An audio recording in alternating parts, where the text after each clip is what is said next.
Hi friends, എല്ലാവർക്കും ഇലക്ട്രോടെക്കിൻ്റെ പുതിയൊരു വീഡിയോയിലേക്ക് സ്വാഗതം. ഇന്നത്തെ നമ്മുടെ വീഡിയോ പഴയ വീടിൻ്റെ സ്വിച്ച് ബോർഡും മെയിൻ സ്വിച്ച് കാര്യങ്ങളൊക്കെ മാറ്റുന്നൊരു വീഡിയോ ആണ്. അപ്പോൾ പഴയ വയറിങ്ങിൽ എന്തൊക്കെ പ്രശ്നങ്ങളുണ്ട്, പിന്നെ വയറുകൾ എങ്ങനെ വലിച്ചത്, പിന്നെ അതുമൂലം എങ്ങനെ എർത്ത് ലീക്കേജ് സംഭവിക്കുന്നുണ്ട്, അങ്ങനത്തെ വയറിങ്ങിൽ പഴയ വയറിങ്ങിൽ കൂടുതൽ കറണ്ട് ബില്ലാകുന്നുള്ള പരാതി കുറേ കൺസ്യൂമേഴ്സിനുണ്ട്. അപ്പോൾ അതൊക്കെ നമുക്ക് എങ്ങനെ വരുന്നു എന്നുള്ളതിനെ കുറിച്ചൊക്കെ ഈ വീഡിയോയിൽ വ്യക്തമായിട്ട് നിങ്ങൾക്ക് മനസ്സിലാവും. അപ്പോൾ എല്ലാവരും ഒന്ന് കാണുന്ന കൂട്ടത്തിൽ ലൈക്ക് ചെയ്ത് ഈ വീഡിയോ പൂർണ്ണമായിട്ടും കാണാൻ ശ്രമിക്കുക. അപ്പോൾ നിങ്ങൾക്ക് എങ്ങനെ ഇതിൻ്റെ പ്രശ്നങ്ങൾ എന്നുള്ളതൊക്കെ ഒന്ന് മനസ്സിലാക്കാൻ സാധിക്കും. എങ്കിൽ നമുക്ക് വീഡിയോയിലേക്ക് നേരിട്ട് പോകാം. ഓക്കെ. അപ്പോൾ ചങ്ങന്മാരെ, ഈ ഒരു വീടിൻ്റെ സ്വിച്ച് ബോർഡുകളും മെയിൻ സ്വിച്ചൊക്കെ കണ്ടിട്ട് ഞങ്ങൾ മാറ്റുന്നത്. അതുപോലെ തന്നെ ഇതിലൊരു ടാസ്ക് ആയിട്ടുള്ള ഒരു പ്ലംബിങ്ങും ചെയ്തിട്ടുണ്ട്. എന്താ എങ്ങനെയാണെന്നുള്ളതൊക്കെ അടുത്തൊരു വീഡിയോ കാണിച്ചു തരാം. ഈ ടൈപ്പ് സ്വിച്ച് ബോർഡുകളാണ് ഞങ്ങൾ മാറ്റേണ്ടത്. അപ്പോൾ ഇതിൽ ഞാൻ ന്യൂനതകളെന്ന് ആദ്യം പറഞ്ഞത് പ്രശ്നം ഇതാണ്. കണ്ടില്ലേ, ഇതിൽ സ്വിച്ച് ബോർഡൊക്കെ തുളച്ചിട്ട ഭാഗങ്ങളിലൊന്നും പൈപ്പ് ഇട്ടിട്ടില്ല. പൈപ്പ് ഇടാതിരുന്നാലുള്ള അവസ്ഥ എന്താണെന്നുള്ളത് ഞാൻ പറയാതെ തന്നെ അറിയാലോ. അപ്പോൾ ഇതിൽ ഉറുമ്പ് കാണാത്തതുകൊണ്ടാണോ അതോ വയറിൻ്റെ ഭാഗം കൊണ്ടാണോ അറിയില്ല, ഈ വയറിനൊന്നും സംഭവിച്ചിട്ടില്ല. അപ്പോൾ എല്ലാ വീടുകളിലും ഇങ്ങനൊരു അവസ്ഥ വന്നോളണമെന്നില്ല. പൈപ്പിട്ട വയറുകൾക്ക് വരെ ഉറുമ്പ് തിന്ന ചരിത്രമുണ്ട്. അപ്പോൾ ഇങ്ങനെ ഇടാതെ എന്നുള്ള അവസ്ഥ കൂടെ ഒന്ന് ആലോചിക്കുക.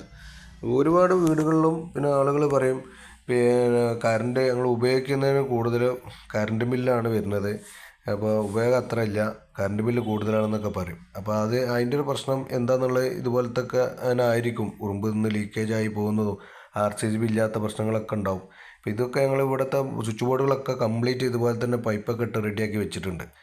പിന്നെ RCB വെക്കൽ എല്ലാ വീടുകൾക്കും നിർബന്ധമാണ്. ഇപ്പോൾ ഈ ഒരു വീടിനെ സംബന്ധിച്ച് ഇതിൽ സാധാരണ നമ്മൾ കട്ടൗട്ട് ഓഫീസുകളും പഴയ മോഡൽ കട്ടൗട്ട് ഓഫീസും അതുപോലെ തന്നെ പിന്നെ ഒരു പഴയ മെയിൻ സ്വിച്ചും ഉള്ളത്. അപ്പോൾ ഈ ഒരു സാധനം ലീക്കേജ് ഇവിടെ ഉണ്ടെങ്കിലും പ്രതിരോധിക്കാനുള്ള യാതൊരു സംവിധാനവും ആ ഒരു സെറ്റപ്പിലില്ല.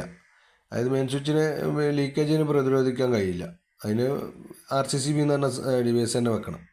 അപ്പോൾ ഈ ഒരു മെയിൻ സ്വിച്ചും സെറ്റും ഞങ്ങൾ മാറ്റിയിട്ട് പോളിക്യാബിൻ്റെ ഒരു 16 dB വെച്ച് അതിൽ RCB ഐസൊലേറ്റർ MCBകൾ ഇതൊക്കെ ഞങ്ങൾ വെച്ചിട്ട് ചെയ്യാണ്.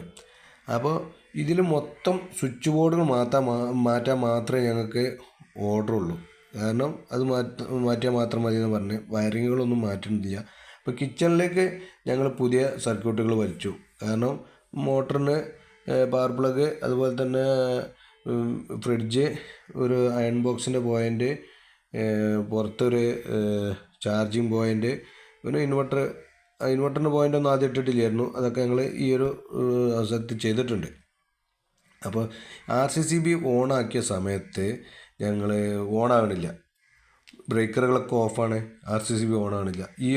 ഈ ഒരു പിന്നെ മെയിൻ സ്വിച്ചുള്ള സമയത്ത് എല്ലാം വർക്കിംഗ് ആണ്, ഒരു കുഴപ്പമില്ല. RCB വെച്ചപ്പോൾ ഓണാകണില്ല. അപ്പോൾ എന്താ വെച്ചാൽ ഒരു റൂമിൽ ഒരു ഫാന് ഫാൾട്ടായി കിടക്കുക, ന്യൂട്രൽ വഴി എർത്ത് ലീക്കേജ് ആയി പോയിക്കൊണ്ടിരിക്കുക. അപ്പോൾ ഈ ഒരു സംഗതി മതി മീറ്റർ ഓടാൻ, നമ്മൾ എനർജി മീറ്റർ ഓടാൻ ന്യൂട്രൽ കൂടെ പാസ്സായി പോയാലും മതി. അപ്പോൾ അത് ഒഴിവാക്കിയപ്പോൾ സംഗതി നിന്നു. ഇത് കണ്ടില്ലേ, ഇതിൽ ആകെ 2 എർത്താണ് വന്നിട്ടുള്ളത്. പിന്നെ ഞങ്ങൾ ഇപ്പം മുകളിൽ AC പോയിൻ്റ് കാര്യങ്ങളൊക്കെ ഇട്ടപ്പോൾ ഞങ്ങൾ പുതിയ ലൈനിലൊക്കെ പുതിയത് ചെയ്ത ഫുള്ള് എർത്തും കാര്യങ്ങളൊക്കെ ചെയ്തിട്ട് തന്നെ വൃത്തിയായിട്ട് തന്നെ ചെയ്തിട്ടുണ്ട്. അപ്പോൾ ഇപ്പം ഞങ്ങൾ ഏൽപ്പിച്ച പണി കംപ്ലീറ്റ് ഞങ്ങൾ ചെയ്ത് എല്ലാം വൃത്തിയായിട്ട് MCB കാര്യങ്ങളൊക്കെ വെച്ച് കംപ്ലീറ്റ് ചെയ്ത് ക്ലയൻറ്റിന് നല്ല തൃപ്തിയാണ് രീതിയിൽ തന്നെ ചെയ്തിട്ടുണ്ട്. ഇതുപോലെ തന്നെ എല്ലാ വീടുകളിലും കംപ്ലൈൻ്റ് ഉള്ള വീടുകളും ഒന്ന് ചെയ്താൽ നന്നാവും. ഓക്കെ.